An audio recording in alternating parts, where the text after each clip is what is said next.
Third case आपके पास क्या आता है? थर्ड केस ये आता है कि जब आपके पास, जब ये टच कर रहा होता है, जब ये टच कर रहा होता है, सिर्फ वाई एक्सिस को सिर्फ टच कर रहा होता है, या फिर इस तरह की कोई सिचुएशन होती है, कोई लाइन होती है, जब आपका क्वाड्रेटिक जो, जब आपका पैराबोला जो है वो टच कर रहा होता है किसी लाइन को, ठीक है, तो उसमें क्या सिलसिला होता है? अब तीसरा केस आपके पास है। तीसरा केस क्या आया आपके पास? जब वो खाली उसका खाली टच कर रहा है उसमें, ठीक है, तो उसमें क्या सिलसिला होता है? अब उसने ना यहाँ पे थोड़ा सा ना उसको बेहतर तरीके से बताना चाहिए था कि अब उसने डायरेक्ट क्वाड्रेटिक फार्मूला लगा लिए और वो बड़ा कंफ्यूजिंग है बच्चों के लिए। अब उसमें सिलसिला ये है कि 4x² minus 12x plus 9 factorise भी होता है। फैक्टराइज कैसे हो जाता है?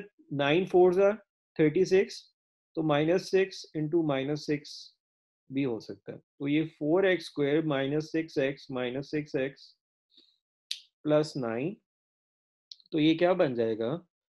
2x कॉमन ले लें तो 2x कॉमन ले लें तो 2x माइनस 3, -3 कॉमन ले लें तो 2x माइनस 3, तो 2x माइनस 3 और 2x माइनस 3। अच्छा, ये आइडेंटिकल रूट्स आ गए आपके पास। आइडेंटिकल रूट्स क्या होते हैं? 3/2 और 3/2 रूट्स आ गए। यार जब भी आइडेंटिकल रूट्स होंगे ना, तो उसको हम लोग, रूट्स तो वो आइडेंटिकल हैं, तो दो रूट्स निकले, लेकिन उसको हम लोग वन सोल्यूशन ही बोलते हैं। वन सोल्यूशन ही बोलते हैं। या फिर जब भी वन सोल्यूशन होगा तो दो आइडेंटिकल रूट्स आपके पास निकल रहे होंगे। देखो उसने यहाँ पे सिर्फ एक रूट लिखा हुआ है, एक रूट लिखा हुआ है, जबकि this is not one root, this these are two roots. ये दो आइडेंटिकल रूट्स होते हैं। अब ये देखो, दो सम ऑफ रूट्स अगर इनका हम निकाले हैं, तो सम ऑफ रूट्स क्या निकलेगा? 3/2 प्लस 3/2 टू 3 प्लस 3, 3 प्लस 3 कितना हो जाता है? 6 हो जाता है। तो ये 3 आ गया। दो आइडेंटिकल रूट्स होंगे तो उस तरीके से, मैं वैसे इस तरीके से बताता हूँ तो वो ज़्यादा बच्चों के लिए आसानी हो जाती है। अच्छा, दो आइडेंटिकल रूट्स तो निकल रहे हैं अब आपके पास, ठीक है। अच्छा, वर्टेक्स, वर्टेक्स का जो एक्स कोऑर्डिनेट होता है ना, वर्टेक्स के डेफिनेटली एक्स और वाई कोऑर्डिनेट्स होते हैं। तो एक्स कोऑर्डिनेट वही होगा जो रूट होगा। एक्स कोऑर्डिनेट इसका वही होगा जो रूट होगा, ठीक है, जो रूट होगा।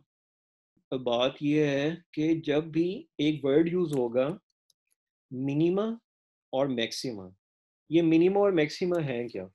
मिनिमा और मैक्सिमा ये होते हैं कि जब भी आपके पास, बेसिकली क्या होता है, जब भी आपके पास ये पैराबोला बन रहा होता है जो अप साइड खुल रहा होता है, तो इसका जो सबसे मिनिमम वैल्यू वर्टेक्स पे होगी, तो इसको वर्टेक्स को ही बोलते हैं मिनिमा।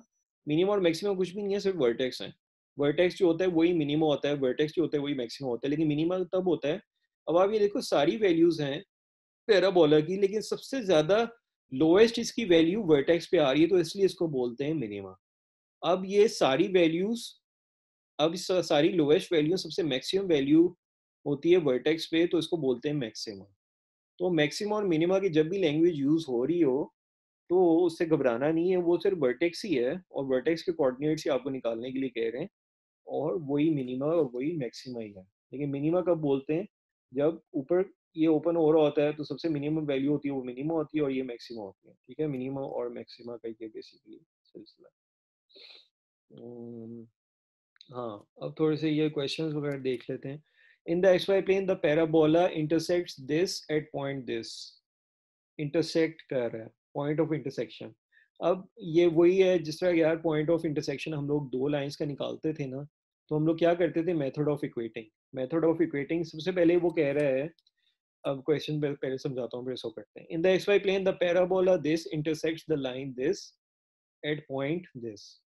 ये पैराबोला जो है वो इंटरसेक्ट कर रहा है इस लाइन को, ये पॉइंट ऑफ इंटरसेक्शन हम निकाल रहे हैं, ठीक है। ये ड्रॉ करने की जरूरत नहीं होती, ये वैसे मैं आप लोगों को बताने के लिए कर रहा हूँ। ये पॉइंट ऑफ इंटरसेक्शन निकाल रहे हैं, तो पॉइंट ऑफ इंटरसेक्शन निकाल रहे हैं, तो उसने सिर्फ सिंपली ये किया है कि उसमें क्या करेंगे, इन दोनों को इक्वेट कर दो, तो आपके पास इक्वेट कर दिया तो एक्स की वैल्यू आ गई। अब उसको किसी में भी डाल दोगे तो वाई की वैल्यू आ जाएगी, और जब एक्स और वाई की वैल्यू आ जाएगी, वो आपके पास पॉइंट ऑफ इंटरसेक्शन, ठीक है, वो आपके पास पॉइंट ऑफ इंटरसेक्शन होगा। Okay, moving on to second example, how many times does the graph of this intersect this in the x y plane. अब वो कह रहा है कि दो तीन सिनेरियो हो सकते हैं। एक लाइन दे दी हुई है उसने, हम्म, हाँ एक लाइन दे दी हुई है, और एक बेसिकली सिलसिला ये दे दिया हुआ है कि उसने आपको ये बता दिया हुआ है कि कितनी दफ़ा इंटरसेक्ट हो रहा है। अच्छा, ये जब इस तरह का सिलसिला होता है ना कि how many times does the graph intersect, और ये वो इस तरह के टिपिकल जो इस तरह के क्वेश्चंस होते हैं, how many times does the, अब वो कह रहे हैं यार कि क्या हो रहा है बेसिकली, कितनी दफ़ा ये एक लाइन को इंटरसेक्ट कर रहा है, क्या दो दफ़ा इंटरसेक्ट कर रहा है, या फिर ऊपर ये एक दफ़ा इंटरसेक्ट कर रहा है, या दो दफ़ा अगर कर रहा है तो ये यूं कर रहा है या फिर यूं कर रहा है, या क्या सिलसिला बन रहा है। तो उसमें क्या करना होता है उस तरह के क्वेश्चंस में, what to do with these sort of questions. तो सबसे पहले तो ये करना है कि पॉइंट ऑफ इंटरसेक्शन वही निकाल लेना है। पॉइंट ऑफ इंटरसेक्शन उसने ये किया, इक्वेट करके ये कर दिया। अच्छा, अब यहाँ पे देखो आपके पास क्या सिलसिला होता है। क्या सिलसिला ये है टिपिकली जो है ना, अब ये देखो कि ये एक लाइन है, ये लाइन दे दी हुई है और ये आपका वो है, ठीक है। इसमें जो आपके पास क्वाड्रेटिक बनेगी ना, अब इसका आपने डिस्क्रिमिनेंट निकालना है। ये जो है इसका आपने डिस्क्रिमिनेंट निकालना है, और अगर डिस्क्रिमिनेंट पॉजिटिव हो गया तो बेसिकली क्या सिलसिला होता है, अगर डिस्क्रिमिनेंट पॉजिटिव हो गया तो इसका मतलब है कि दो दफ़ा ये लाइन इंटरसेक्ट कर रही है। अगर डिस्क्रिमिनेंट जो है वो आपके पास ज़ीरो हो गया तो इसका मतलब है एक पॉइंट पे इंटरसेक्शन हो रही है, और अगर डिस्क्रिमिनेंट आपके पास नेगेटिव में चला गया तो इसका मतलब है कि ये लाइन यहाँ से जा रही है और ये ग्राफ यहाँ से इंटरसेक्शन हो ही नहीं। ठीक है। तो सबसे पहले क्या किया कि पॉइंट ऑफ इंटरसेक्शन निकालने के लिए ये किया, फिर उसका डिस्क्रिमिनेंट निकाला। डिस्क्रिमिनेंट निकाला तो हमें ताकि पता लग जाए कि कितनी दफ़ा ये पॉजिटिव आ गया डिस्क्रिमिनेंट, इसका मतलब है दो दफ़ा जो है वो ग्राफ कर रहा है। तो इसका मतलब है इस तरह की सिचुएशन आपके पास दो दफ़ा इंटरसेक्ट कर रहा है। ठीक है।